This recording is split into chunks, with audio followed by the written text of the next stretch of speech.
Bumagsak nga po mga idol ang Golden State Warriors sa ikasyam na pwesto sa standings ng West sa pangalawang beses na pagkakataon matapos matalo kahapon. Pero imbis na gumawa ng paraan at bagong game plan ang kanilang head coach na si Steve Kerr para makabawi sa mga susunod na laro, gumawa pa nga ito ng rason sa kanilang mga pagkatalo. Ayon sa naging pahayag niya, ang pinakarason bakit sunod-sunod ang talo ng Golden State dahil hirap nga ang kanilang mga players na maging healthy sa dami ng mga games ngayong season. Kaya suggest nito, kailangan nga daw ng NBA bawasan na ng at least 10 game ang regular season. Imbes na 82 games, kailangan nga daw nila itong gawing 72 na lamang. Kapag pinaikli ang regular season at magkaroon na ng modern game ng NBA, merong maayos na pace at space para mas maging competitive, mas maging healthy nga daw ang lahat ng players. At syempre dahil nga sa pagkalugmok ng Golden State sa pangsyam na pwesto, delikado ang kanilang pwesto ngayon sa play-in tournament.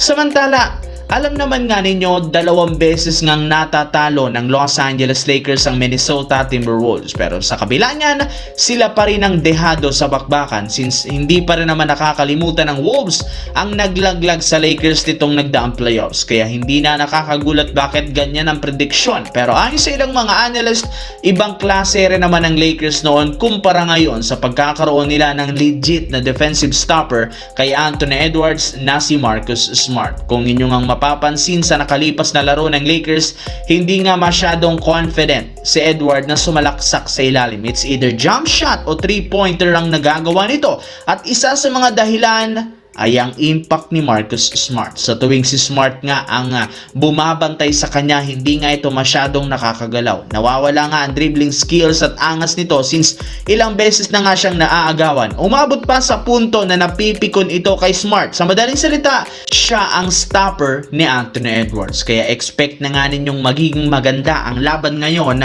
ng Los Angeles Lakers at Minnesota Timberwolves. Sa kabilang banda, dahil nga tagilid ang kalagayan ng Golden State Warriors standings ng West, puro batikos ang inabot ng kanilang coaching staff. Trending ang pangalan sa social media ni Coach Steve Kerr sa dami ng mga nambabatikos sa kanya. Napakarami nga itong nagagawang pagkakamali at nasasayang ng team.